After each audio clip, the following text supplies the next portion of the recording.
Un saludo muy caluroso, queridos amigos y amigas. Gracias por sintonizar el programa Me Gustaría Saber, un programa de preguntas y respuestas que va al aire una vez por semana, media hora cada semana, donde nosotros procuramos responder las preguntas con la Biblia que ustedes nos envían. Quiero darles la dirección electrónica a donde pueden mandarnos sus preguntas. Van a ver la dirección en pantalla.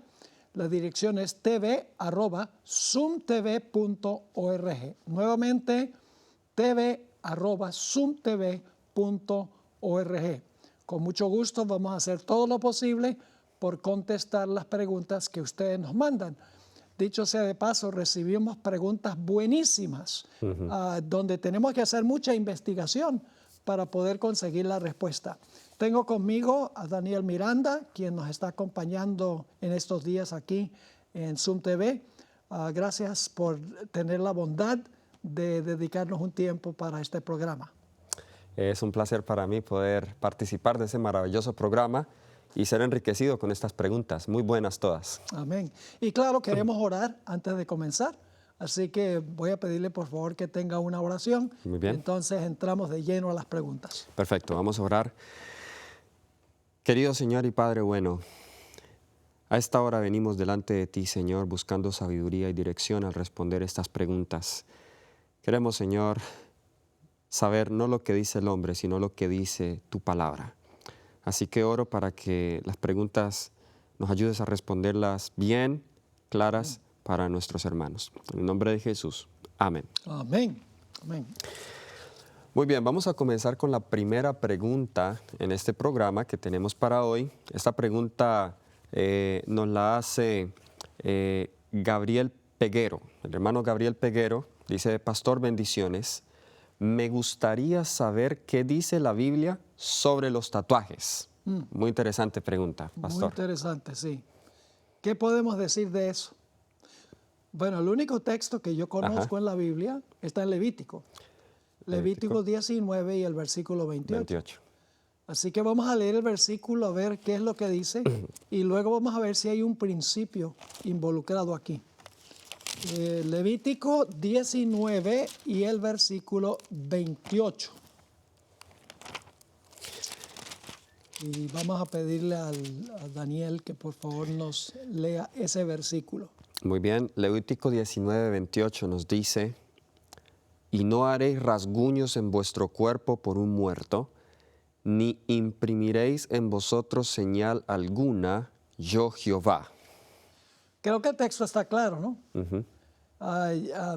Especialmente, alguno podría decir, bueno, no haréis rasguños en vuestro cuerpo por un muerto. Bueno, yo no estoy haciendo eso. Pero luego, la segunda parte del versículo dice, ni imprimiréis en vosotros señal alguna, yo Jehová. Entonces, creo que en principio no debemos tatuar el templo del Espíritu Santo con toda clase de tatuajes. Es interesante que la Biblia nos dice que nuestro cuerpo es templo del Espíritu Santo.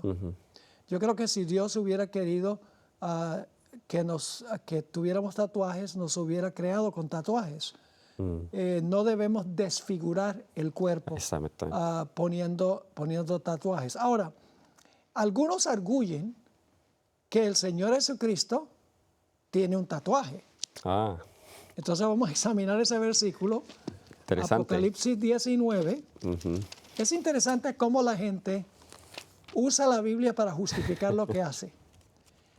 El asunto de los tatuajes no se originó en la iglesia, sino en el mundo. ¿Ve? Es como la música. Aquí podemos introducir la idea de la música. Hay ciertos estilos musicales que no fueron creados para la iglesia. Para adorar. Por ejemplo, el jazz, el reggaetón, la salsa, el merengue. Esa música fue hecha en el mundo secular, para fiestas, para bailar. No fue creada esta clase de música en la iglesia. De la misma manera, los tatuajes no es que la gente fue a la Biblia y dije, ay, pero si la Biblia dice que debemos tener tatuajes. No, se origina en el mundo y luego entonces muchos cristianos importan la práctica del mundo a la iglesia. Y queremos buscar versículos en la Biblia para justificarlo. Exacto, como se hace para guardar el domingo, como se hace para comer lo que queremos, beber lo que queremos, porque la gente dice, bueno, el reino de Dios no consiste en comida ni en bebida, así que puedo tomar y beber comer y beber lo que yo quiero. Es un problema serio cuando vamos a la Biblia para comprobar lo que nosotros ya creemos y lo que nosotros queremos hacer. Así es. Y yo creo que el caso de los tatuajes es un ejemplo. Ahora, ese texto que mencioné está en Apocalipsis 19 y el versículo 16, donde dice, hablando de la segunda venida de Jesús, y en su vestidura y en su muslo tiene escrito este nombre, Rey de Reyes y Señor de Señores. Entonces, tiene un tatuaje en el muslo. Según esto, donde dice Rey de Reyes y Señor de Señores. Pero lo que necesitamos entender es que esto está hablando en lenguaje simbólico. Simbólico. No es que Cristo tiene un tatuaje. Los muslos tienen un significado especial, simbólicamente hablando. Es donde está la fuerza de la persona. Ahí mismo en ese capítulo dice que viene con ojos como fuego. Correcto. Dice que le sale una espada de la boca, viene vestido en un traje lleno de sangre. Jesús no va a venir así. Todos son símbolos. Exacto. Así que Jesús no tiene ningún tatuaje. Lo importante es el significado del símbolo. Y si razonamos de esa manera, entonces diríamos que la marca de la bestia también es un tatuaje físico en la frente o en la mano y que el sello de Dios es un tatuaje físico en la frente de los que creen. Y muchos cristianos creen eso. Y muchos cristianos creen Muchos eso, cristianos creen que les van a poner a uno un tatuaje en la frente. En la frente. Pero en realidad detrás de la frente está el lóbulo central. Y allí vienen todas las decisiones, los pensamientos, el razonamiento, el contacto con Dios. Así que no es que el sello de Dios va a ser un sello literal que se pone, o un tatuaje literal que se pone, sino que es una señal espiritual de a quién somos nosotros leales. Amén. Y esto va, el principio que vemos acá entonces, como dijo el pastor, es que nuestro cuerpo es templo del Espíritu Santo. Y no solamente debemos tatuarlo, sino que el versículo decía no hacer rasguños. Hay una práctica muy común hoy entre los jóvenes cuando están tristes de cortarse y hacerse rasguños.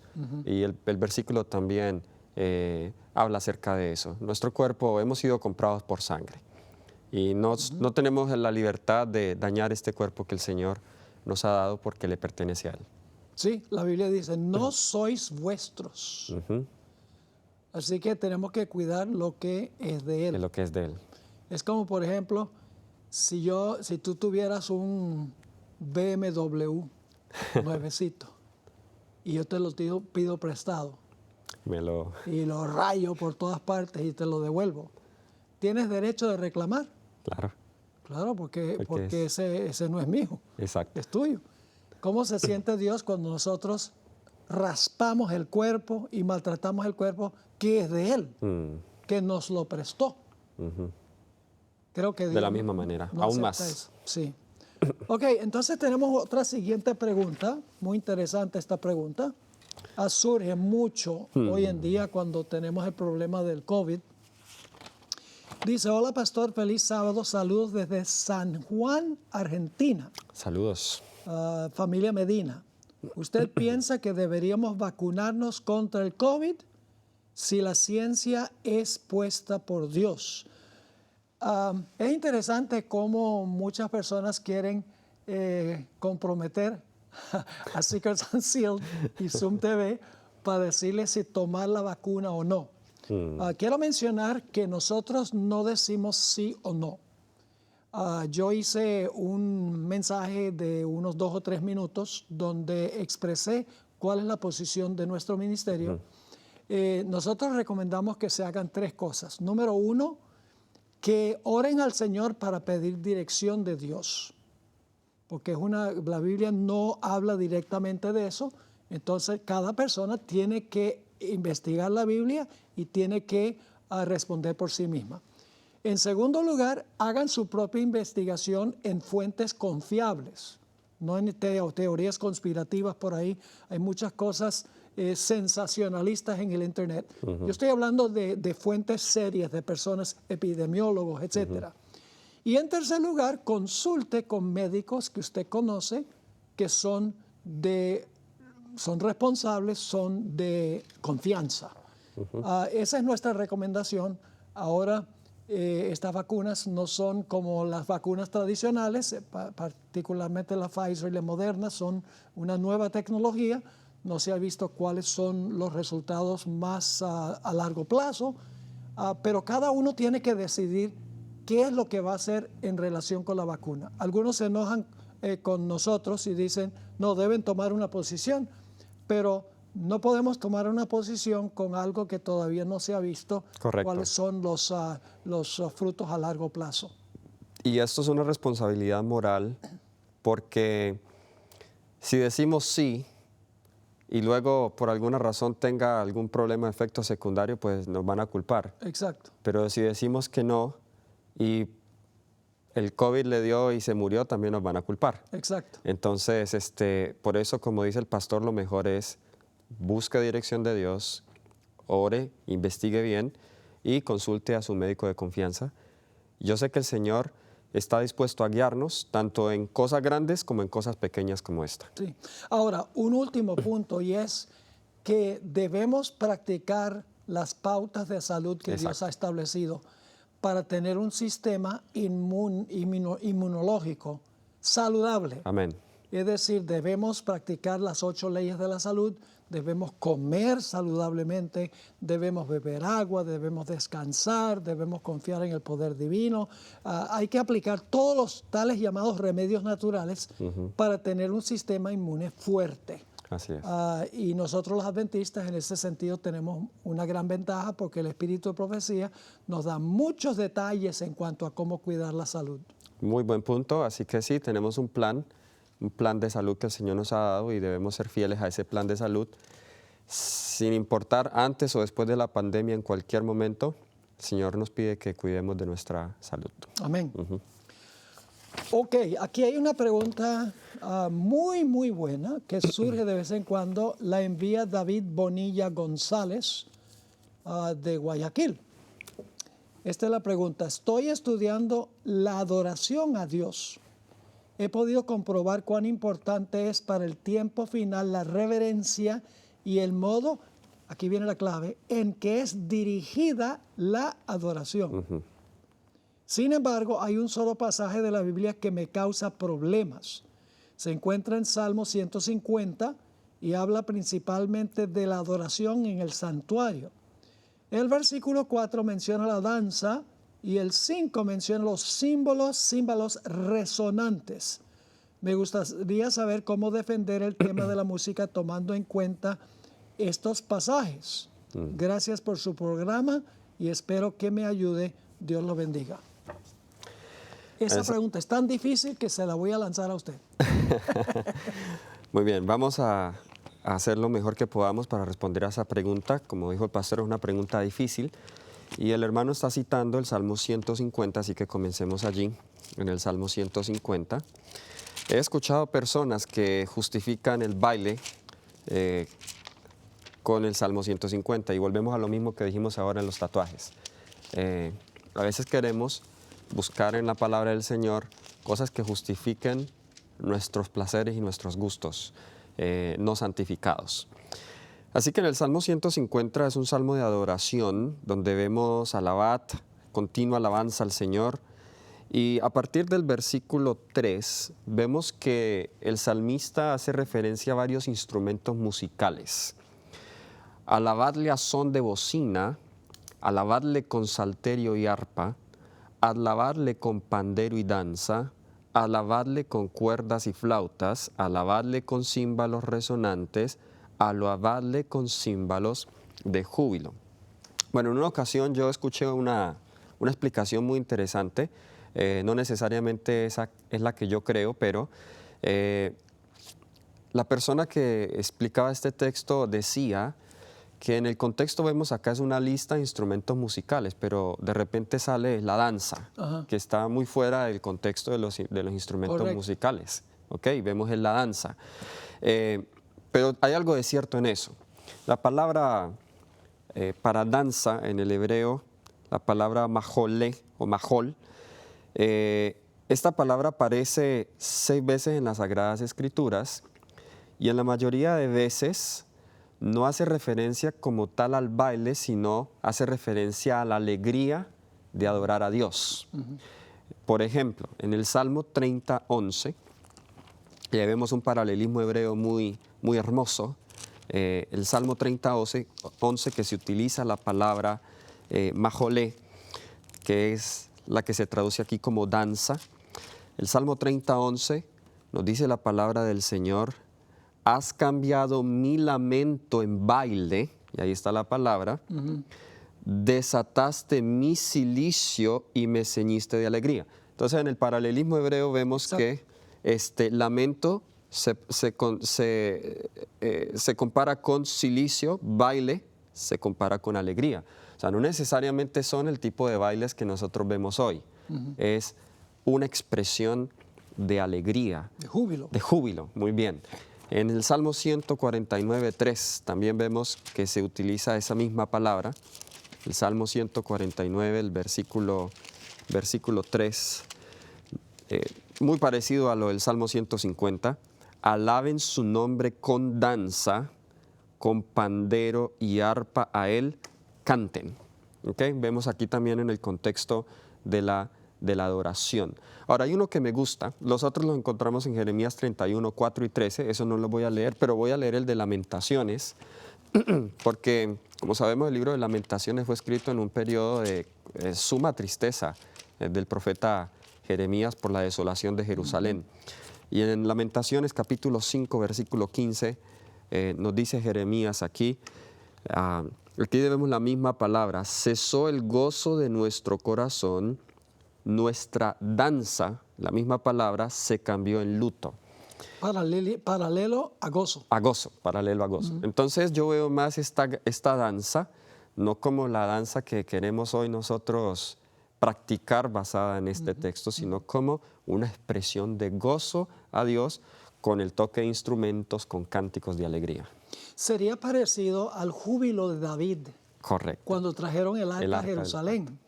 La gente usa eso para justificar el baile, pero David era saltando de alegría, podríamos decir. Sí. Más bien que un baile romántico, que la gente usa eso para hablar de bailar secularmente.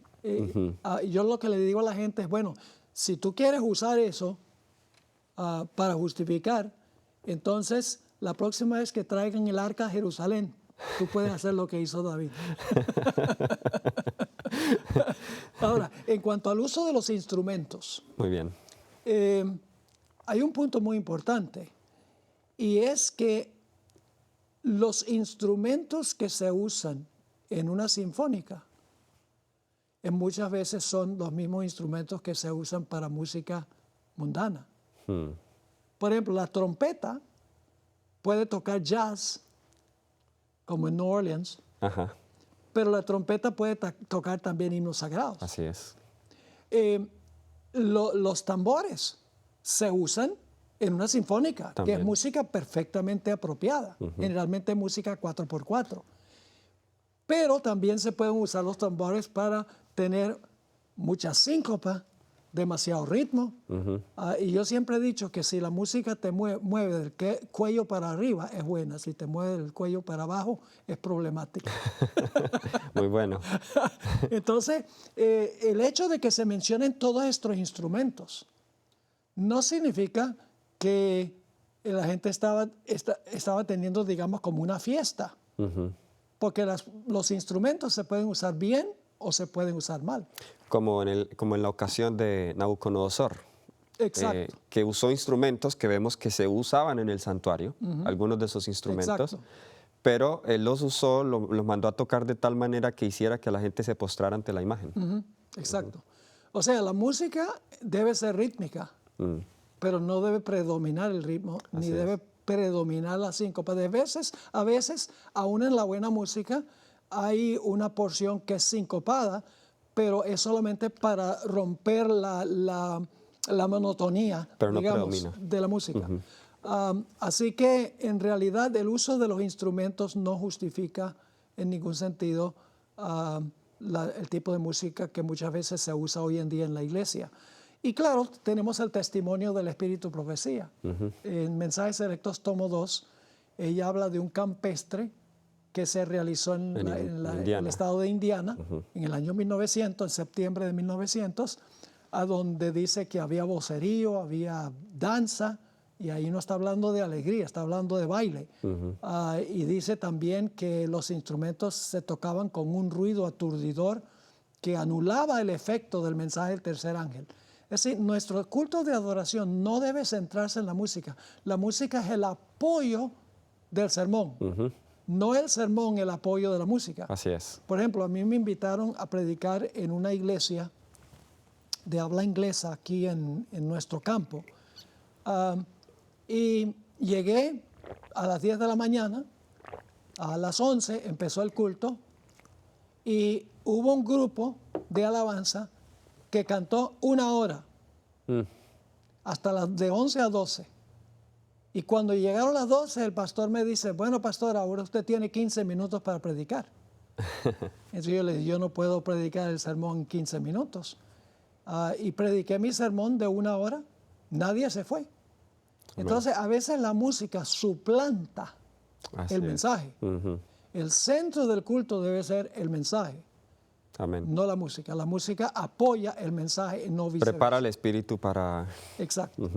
Y también después que se predica el sermón, fortalece en el corazón de la gente, alabando lo que escucharon en el sermón. Pero el sermón tiene que ser central. Y por eso es que en nuestras iglesias adventistas, ¿cuál es el mueble que está en el centro de la plataforma? El púlpito. El púlpito. En algunas iglesias hasta han quitado el púlpito. Sí. Es solamente un escenario. En la iglesia católica, ¿qué está en el centro de la plataforma? El altar. El altar. Porque el sacrificio de la misa es lo más importante. Es lo más importante. Entonces, en la iglesia adventista, el púlpito está en el centro, por la sencilla razón de que la predicación es central en la iglesia adventista del séptimo día. Ok, tenemos aquí otra pregunta y en realidad nos confundió un poquito esta pregunta. Si la persona que está viendo, la persona que hizo esta pregunta está viendo, le vamos a pedir que por favor clarifique. La pregunta dice, ¿es cierto que Jesús se refiere a los niños como víboras? Muchos en la iglesia afirman esto y toman como cita Mateo 24, 19. Nosotros leímos Mateo 24, 19 y no encontramos ninguna referencia a víboras en ese versículo. Así que si hay alguien que hizo esa pregunta, que puede enviarnos una clarificación, si hay otro versículo. El único otro versículo que pude conseguir es cuando Juan el Bautista se refirió a los fariseos y a los saduceos como víboras. Generación de víboras, sí. Pero no encontré ningún otro. No a los niños. Así que ojalá pudiéramos ayudar con esa, pero no nos es posible. Bueno, tenemos unos pocos minutos. Aquí está una buena pregunta. Hola, tengo una pregunta acerca de la obra. Me imagino que se está refiriendo a la obra en la iglesia, pues la evangelización. ¿Cómo se puede hacer? ¿Qué tengo que hacer? Y también si un adolescente puede hacer la obra. Bueno, los minutos que nos quedan ya, no podemos ser exhaustivos en la respuesta a esta pregunta, pero hago referencia a la famosa cita del método de Cristo que encontramos en el Ministerio de Curación. Solo el método de Cristo nos dará éxito en el trabajo. Jesús se mezclaba, en inglés dice mingle, en español la tradujeron como él trataba a las personas, pero me gusta como dice en inglés, he mingled with the people. Se asociaba, se mezclaba con las personas como quien quería hacerles el bien, atendía sus necesidades, les mostraba simpatía, ganaba su confianza y luego al final les decía sígueme. Y ese es el método de Cristo, ese es el método que nosotros debemos usar. Claro, ese método se puede aplicar de distintas maneras dependiendo la naturaleza de la obra, si es obra de colportaje, obra de estudios bíblicos, de evangelización, obra médico-misionera, pero en todo esto es importante la parte de la asociación, estar en contacto con las personas. Y si un adolescente puede hacer la obra del Señor, hasta un niño puede hacerla. No hay límite de edad para hacer la obra misionera. ¿Cómo debe comenzar? Bueno, como comenzaron los los gadarenos. Algunos de pronto se limitan y piensan, bueno, no tengo un estudio teológico, no he ido a ninguna escuela de preparación misionera para hacer la obra misionera, pero todos tenemos algo que decir. Y los gadarenos solo habían estado unas pocas horas con Jesús, pero su testimonio, ellos tenían algo que contar. Y ellos tenían el testimonio de la transformación de sus vidas por el poder de Cristo Jesús. Y Jesús los mandó allá a sus familiares y amigos a que contaran cuán grandes cosas había hecho Jesús por ellos. Sí, y es interesante, en la entrada triunfal de Cristo a Jerusalén, los niños eran los que proclamaban Amén. la gloria del Mesías que venía sentado sobre, Qué hermoso. sobre el asno. Amén. Sí, así que hay mucha función para los niños y los jóvenes en la iglesia. Lamentablemente, muchas veces no les damos la importancia que se les debe dar. El Señor Jesucristo dice que debemos volvernos como niños, esa sencillez que tienen, ¿no? Por ejemplo, uno le cuenta la historia del diluvio a un niño y el niño no dice, bueno, si es científicamente que todo el mundo sea cubierto por agua.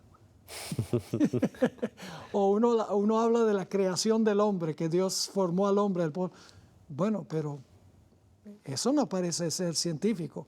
El niño no es eso. El niño tiene esa fe sencilla, ¿verdad? Acepta. Esa sencillez. Y cuando Jesús dijo que debemos llegar a ser como niños, estaba diciendo que nosotros tenemos que tener esa sencillez de personas que están dispuestas de aprender. Y tenemos el ejemplo de Jesús cuando estuvo en el templo a los 12 años. Correcto, buen ejemplo. Dice que era tan, imagínense, enseñándole a los eruditos, citándoles, por ejemplo, Isaías el capítulo 53, y dice que no solamente sus respuestas, sino sus preguntas confundían a los grandes líderes en Israel. No, y hay muchos ejemplos. Daniel era un adolescente cuando fue a Babilonia, José era un adolescente, la niña sierva de Naamán también. Así que hay muchos ejemplos en la Biblia. El mejor de todos es el de Jesús. Debimos darle más cabida a los niños para desempeñar trabajos en la iglesia. Amén. Bueno, el tiempo se ha ido rápidamente. Gracias por haberse unido con nosotros en nuestro programa y el programa suyo. Me gustaría saber, mándennos sus preguntas tv@zoomtv.org. Estaremos dispuestos a contestarlas. Dios les bendiga y hasta la próxima. Perfecto.